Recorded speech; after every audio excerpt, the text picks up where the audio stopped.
Hello good morning guys, this is Khader. So ఇప్పుడే ఒక trade తీసుకున్నా, బయింగ్ సైడ్ అనమాట.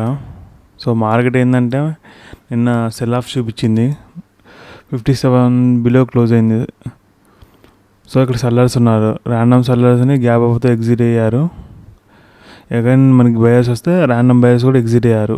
సో మళ్ళీ అగైన్ లో బ్రేక్ అయితే మార్కెట్ ఓన్లీ సెల్లర్స్ వస్తాయి. చూడండి, ఇక్కడ ఇమీడియట్లీ బ్రేక్ అయింది, క్లోజింగ్ ప్రైస్ బ్రేక్ అయింది, 27,000 బ్రేక్ అయింది.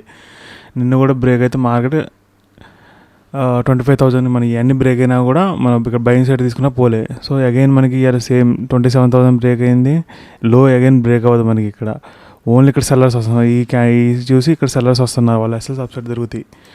సో అందుకోసం ఒక ట్రేడ్ తీసుకున్నాం బయింగ్ సైడ్. సో వెళ్తుంది. సెల్లింగ్ సైడ్ అయితే తీసుకుంటే ఇటు తీసుకోవాలి, సెల్లింగ్ సైడ్ ఒక సెల్లింగ్ సైడ్ దొరికేది, కానీ టోటల్ సెల్లింగ్ అయితే మనం తీసుకోలేము. కొంచెం ఇక్కడ బన్స్ కన్సల్ట్ అప్ సైడ్ బ్రేక్ అయినా కూడా మంచిగా ఉంటుంది. చూద్దాం, ఈ హై వరకు టార్గెట్ చేద్దాం మనం, ఎందుకంటే ఇక్కడ ఓన్లీ మనకి సెల్లర్స్ వస్తున్నారు. 3 ఇండెక్స్ క్లోజింగ్ ప్రైస్ ఇక్కడ కూడా బ్రేక్ అయింది, సెన్సెక్స్ బ్రేక్ అయింది.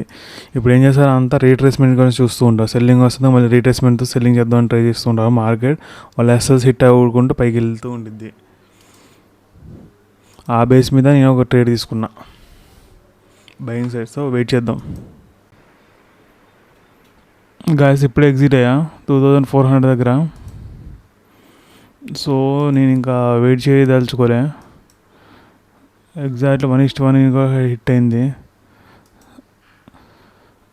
ఎక్కువ రిస్క్ తీసుకోదలుచుకోలే నేను,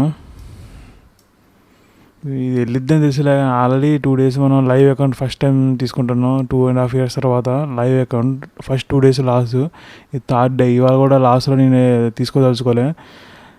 ఆల్మోస్ట్ మన టార్గెట్ దగ్గర, నియర్ బై టార్గెట్ దగ్గర ఎగ్జిట్ అయినాం. సో మంచి బ్రేక్అవుట్ వచ్చింది, పర్లేదు, ఏం పర్లేదు, మన టార్గెట్ దాటుకుని పోయింది పైకి. సో నియర్ బై 1:1 దగ్గర ఎగ్జిట్ అయిపోయినాం. ఇది ఏం లేదు, సింపుల్ ట్రేడ్ అనమాట. మనకి మార్కెట్ మనకి పిఎస్ఓ లెవెల్ బిలో క్లోజ్ అయింది. ఇక్కడ సెల్లర్స్ ఉంటారు, ర్యాండమ్ సెల్లర్స్ ఈ గ్యాప్ ఆఫ్ ద ఎగ్జిట్ అవుతారు. అగైన్ మళ్ళీ 50,000 బ్రేక్ అయ్యి క్లోజింగ్ ప్రైస్ బ్రేక్ అయితే మళ్ళీ సెల్లర్స్ వస్తారు, వాళ్ళ ఎస్ఎస్ అప్ సైడ్ దొరుకుతాయి. సో ఇక్కడ ప్రీవియస్ ఏంది లో బ్రేక్ అయ్యి అప్ సైడ్ వెళ్ళింది. సో అగైన్ మళ్ళీ లో బ్రేక్ అయ్యి అప్ సైడ్ ఛాన్స్ వెళ్ళేది లేదు. సో ఇక్కడ నుంచి సపోర్ట్ తీసుకుని వెళ్ళిద్ది మార్కెట్. ఈ ఫస్ట్ క్యాండిల్ దగ్గర ఇక్కడ తీసుకున్నాను, ఆల్మోస్ట్ ఈ క్యాండిల్ ఎగ్జిట్ అయ్యా.